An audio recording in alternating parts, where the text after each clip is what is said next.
မင်္ဂလာပါဒီနေ့ကျွန်တော်တို့ရောက်ရှိနေတဲ့နေရာကတော့ချင်းပြည်နယ်ဖာခါရွာဟောင်းဖြစ်ပါတယ်ဒီနေရာဟာချင်းလူမျိုးခရစ်ယာန်သမိုင်းမှာအရေးပါတဲ့နေရာတစ်ခုလို့ယုံကြည်သူများကသတ်မှတ်ထားကြပါတယ်ဒီရွာဟာဦးနိုချွန်နာလာဆုံးနေထိုင်ခဲ့တဲ့နေရာဖြစ်ပြီး1939ခုနှစ်ဝန်းကျင်မှာဖျားသခင်ကိုအလွန်ယုံကြည်ကိုးစားတဲ့အသက်တာနဲ့နေထိုင်ခဲ့တယ်လို့ဒေသခံတွေရဲ့ပြောပြချက်တွေမှာဖော်ပြထားပါတယ်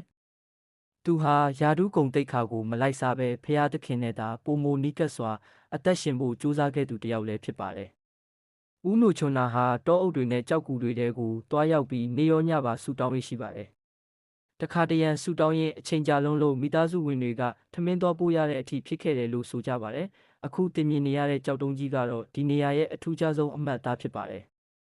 ဒေသခံယုံကြည်မှုအရဦးနိုချွန်နာကဒီကြောက်တုံးကိုလက်ညှိုးထိုးပြီးဖျားသခင်အမှန်တကယ်အသက်ရှင်တော်မူပါကဒီကြောက်တုံးကိုဒီညမှာနှစ်ချမ်းကွဲစေပါလို့ဆုတောင်းခဲ့တယ်လို့ပြောကြပါတယ်။အဲ့ဒီညမိုးမလင်းခင်မှာကြောက်တုံးကြီးစီကအတန်ကျဲကြီးထွက်ပေါ်လာပြီးရွာသူရွာသားအားလုံးလန့်နိုးသွားကြပါတယ်။နောက်တနေ့မနေ့ရောက်တဲ့အခါကြောက်တုံးကြီးဟာအမှန်တကယ်နှစ်ချမ်းကွဲနေတယ်လို့ဒေသခံတွေကဆက်လက်ပြောပြကြပါတယ်။ယုံကြည်သူများအတွက်ဒီဖြစ်ရပ်ဟာဖျားသခင်ဤတကူတော်ကိုတက်တည်ပြတဲ့အံ့ဖွယ်ဖြစ်မှတ်ယူကြပါတယ်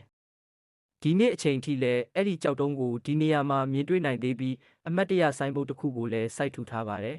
။ History Monument Fire Memorial Cult Club အသင်းကလည်းဒီနေရာကိုတမိုင်းဝင်ထိမ့်မှတ်နေရာအဖြစ်ထိန်းသိမ်းထားပါတယ်။ဦးနိုချွန်နာကိုချင်းတမန်တော်လို့လူအများကခေါ်ဆိုကြပြီးသူ့ရဲ့သားအငယ်ဆုံးဖြစ်တဲ့ဦးစောထန်းအားကဒီတမိုင်းကြောင်းကိုရေးသားမှတ်တမ်းတင်ထားပါတယ်။ဒီအဖြစ်အပျက်ကိုလူတိုင်းကတူညီတဲ့အမြင်နဲ့လက်ခံကြတယ်လို့တော့မဆိုနိုင်ပေမဲ့ယုံကြည်သူများအတွက်တော့ဖျားသခင်ဤတကိုးတော်နှင့်ယုံကြည်ခြင်းကိုတတိယစေတဲ့တမိုင်းဝင်နေရာတစ်ခုအဖြစ်အလွန်တန်ဖိုးထားကြပါတယ်။ဒီဗီဒီယိုကိုကြည့်ရှုတဲ့မိတ်ဆွေအားလုံးအပေါ်ဖျားသခင်ဤကောင်းချီးမင်